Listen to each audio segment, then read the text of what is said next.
Kamu lolos ke tahap interview, tapi kamu masih bingung. Kira-kira apa aja sih yang bakal ditanya?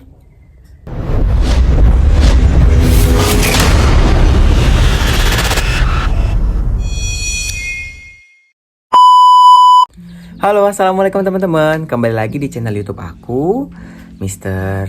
DPA Channel. Jadi di video kali ini, sesuai dengan requestan teman-teman sekalian kemarin, saya akan membahas tentang tahapan interview kerja di Indomaret. Jadi setelah teman-teman melewati tahapan prosesan awal, baik dari seleksi awal, kemudian dari psikotes, ini merupakan tahapan terakhir yaitu interview. Jadi jangan sampai terlewatkan ya teman-teman. Tetapi sebelumnya jangan lupa untuk like, comment, and share video ini supaya aku lebih semangat lagi untuk beritahu teman-teman sekalian tentang seputaran rekrutmen di dunia pekerjaan. Oke teman-teman, mari kita bahas. Jadi tahapan interview ini merupakan tahapan terakhir ya teman-teman ya, dari rentetan begitu banyak sekali tahapan-tahapan tes yang sudah teman-teman laksanakan. Sebelumnya saya mau mengucapkan selamat kepada teman-teman yang udah berhasil masuk ke tahapan ini. Jadi sebelumnya kan teman-teman udah melewatin tuh yang namanya seleksi awal, baik dari tinggi, berat badan, kemudian tes psikotes, dan ini merupakan tahapan terakhir yaitu teman-teman melakukan interview. Interview ini dilakukan teman-teman langsung dengan HRD-nya langsung ya, atau dengan user.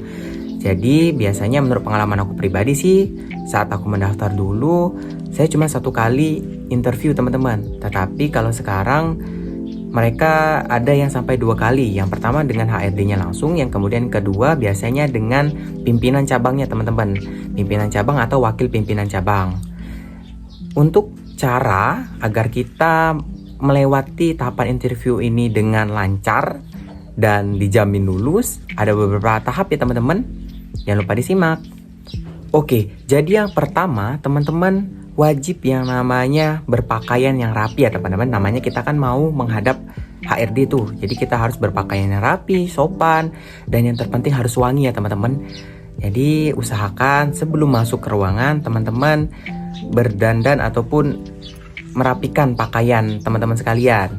Bajunya dimasukin, kemudian kerah bajunya dirapikan, dan yang paling penting maksud saya ya teman-teman harus wangi teman-teman. Karena dengan teman-teman penampilan yang rapi dan wangi, pastinya HRD akan tertarik kepada teman-teman kalian. Karena kan teman-teman kalian sudah dianggap udah siap tuh untuk mengisi jabatan tersebut atau mengisi pekerjaan ini. Oke, selanjutnya teman-teman, kan ketika teman-teman udah masuk nih ke dalam ruangan, mengetok pintu HRD, kemudian dipersilakan masuk dan dipersilakan duduk ya teman-teman. Biasanya usahakan teman-teman harus dan wajib menggunakan 2 kalimat ini. Ini adalah kalimat keramat ya teman-teman. Kalimatnya yang pertama itu terima kasih, yang kemudian kedua mohon maaf teman-teman. Jadi di saat teman-teman berbicara dengan user atau HRD-nya langsung, jadi teman-teman jangan lupakan 2 kalimat ini ya teman-teman. Jadi yang pertama tadi mohon maaf, yang kedua terima kasih. Saya akan memberikan contoh. Misalnya teman-teman kan baru saja duduk, dipersilakan duduk sama HRD-nya langsung tuh. Nanti kan langsung ditanya biasanya, baik dengan saya Tama, HRD yang akan merekrut kamu pada hari ini, boleh silakan kamu memperkenalkan diri. Nah, kan di situ teman-teman dipersilakan untuk memperkenalkan diri. Jadi alangkah baiknya teman-teman menjawab seperti ini nih. Saya akan memberikan contoh ya teman-teman. Baik, terima kasih Pak sebelumnya atas kesempatannya. Sebelumnya perkenalkan nama saya. Seperti itu teman-teman. Bisa kalimat pembukanya teman-teman seperti itu tadi, seperti yang saya contohkan tadi, menggunakan kalimat terima kasih. Oke teman-teman, setelah teman-teman tadi memperkenalkan diri, kemudian biasanya HRD akan memiliki beberapa pertanyaan terhadap CV yang sudah teman-teman berikan kepada mereka, seperti baik dari background pendidikan, kemudian pengalaman pekerjaan, ataupun pertanyaan-pertanyaan lainnya. Dan di sini saran dari aku, teman-teman jawab sesuai dengan CV yang teman-teman udah siapin. Misalnya dari background pendidikannya, teman-teman sesuaikan tuh dengan jabatan atau formasi yang teman-teman lamar ya di situ.